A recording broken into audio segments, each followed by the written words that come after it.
Meus irmãos, a paz do Senhor. Aqui quem vos fala é o pastor Jailson. Tenho a honra, o privilégio de poder estar passando esta matéria sobre a escatologia bíblica para vocês. Sejam muito bem-vindos a esta aula. Falando acerca da escatologia bíblica, nós temos só no Novo Testamento mais de 318 referências diretas acerca da vinda de Jesus.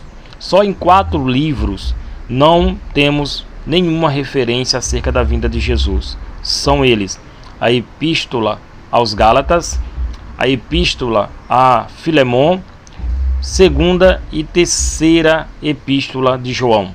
Então, esses 4 livros não temos referência acerca da vinda de Jesus, mas o restante nós vamos ter. De fato, o que é escatologia? Ou qual é a definição da palavra, etimologicamente falando, escatologia? A palavra escatologia ela vem do grego escato, que significa último, e logia, ciência. Fazendo a junção desta palavra, subentendemos, escatologia significa a doutrina das últimas coisas ou dos últimos acontecimentos. Tudo bem? Eu dividi aqui em 3 grupos, tudo que vamos estudar: Israel, igreja e nações. Então, a escatologia ela está fundada, alicerçada dentro desses 3 grupos. Levando em consideração que o livro do profeta Daniel, no capítulo de número 7 e no capítulo de número 9, nós vamos entender ou compreender acerca da escatologia, porque Daniel vai nos dar a referência, ou seja, o pontapé inicial acerca da escatologia. Depois, o Evangelho segundo escreveu Mateus, no capítulo de número 24. Então eu quero bastante a sua atenção para que você venha compreender de fato os nossos ensinamentos, tudo que for passado aqui dentro da escatologia. Eu inicio já esta matéria com uma pergunta: por que devemos estudar a escatologia? Então a pergunta é: por que estudar a escatologia? Bom, separei 3 pontos importantes por que devemos estudar a escatologia. A escatologia ela tem sua importância dentro do conhecimento. Então o primeiro ponto é você ter o conhecimento. Mas conhecimento do quê?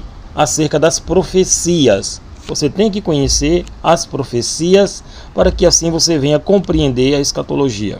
O segundo ponto que eu destaquei aqui: por que estudar a escatologia? Porque ela vai trazer consolo, de acordo com o que o apóstolo Paulo nos relatou lá na primeira epístola dele aos Tessalonicenses, capítulo de número 4, versículo 18. Ele passa para com os irmãos o consolo acerca da vinda de Jesus. Terceiro ponto que eu destaquei aqui: por que devemos estudar a escatologia? Porque nos traz coragem.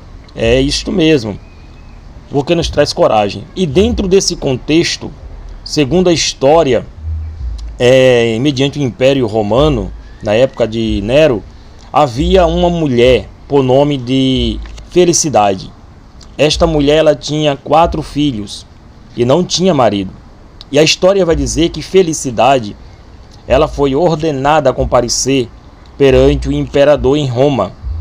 Prepararam a arena e colocaram a plateia para que assim pudesse ver a morte de Felicidade.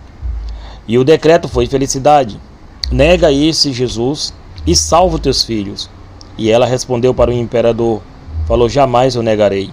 Mataram os seus 3 filhos e deixaram o caçula. Perguntaram a segunda vez para Felicidade: Felicidade, nega esse Jesus e salva o teu filho. E ela respondeu: jamais negarei, meu Jesus. Mataram o seu filho pequeno, caçula. Daí sobrou Felicidade. Felicidade, nega este Jesus e salva a tua vida. Ela deu um passo à frente. O imperador abriu um sorriso, achando que Felicidade iria de fato negar Jesus. Ela apontou o dedo em direção ao imperador e falou: Imperador, que estás assentado em um trono feito por mãos humanas, eu não me refiro ao Senhor, mas eu me refiro àquele que meus 4 filhos morreram. Obrigado, meu Deus. pelos meus 4 filhos que morreram e não negaram o teu nome, morreram por amor ao teu nome. O imperador se irou-se, de uma tal maneira, levantando ali os portões daquelas jaulas, as feras, os leões devoraram felicidade. Com isto nós temos a seguinte lição.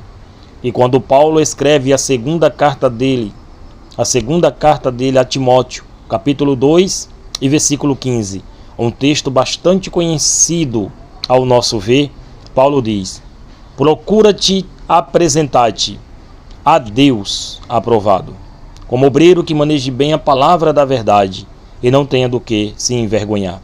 Você sabe onde era que Paulo estava neste momento? Sentenciado na sua segunda prisão. Ele já estava sentenciado à morte. E depois dele consolar a Timóteo com estas palavras, mesmo preso, sabendo que iria ser executado, ele teve força. E esta força veio de Deus. Então, estudar a escatologia vai nos trazer coragem. Estudar a escatologia vai nos trazer consolo. Estudar a escatologia vai nos trazer conhecimento acerca das profecias. Então, iniciamos esta aula dentro desse contexto histórico. Dentro desse contexto histórico, nós vamos conhecer no capítulo 2 do profeta Daniel e versículo de número 21, ele muda o tempo e as estações. Nós conhecemos a famosa batalha de Carquemes, aonde Nabucodonosor batalhou contra a Síria e ali saiu vencedor. Nabucodonosor marchava ao rumo ao sucesso. Era o maior império da época, o Império da Babilônia. No ano de 605 a.C., Nabucodonosor invadiu Judá e leva a classe nobre. E nós conhecemos muito bem essa história.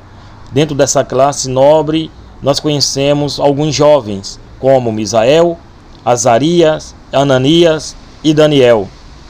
Foram levados de Judá para a Babilônia como cativos. E dentro desta classe, onde se encontravam estes 4 jovens, mudaram as suas vestimentas, mudaram também, ou quiseram mudar a sua alimentação, mas não puderam mudar a sua fé. Mesmo em um ambiente desfavorável, mesmo em um ambiente totalmente o oposto do quais eles viviam, mas a Bíblia vai nos dizer que eles permaneceram firmes, porque eles tinham confiança no seu Deus.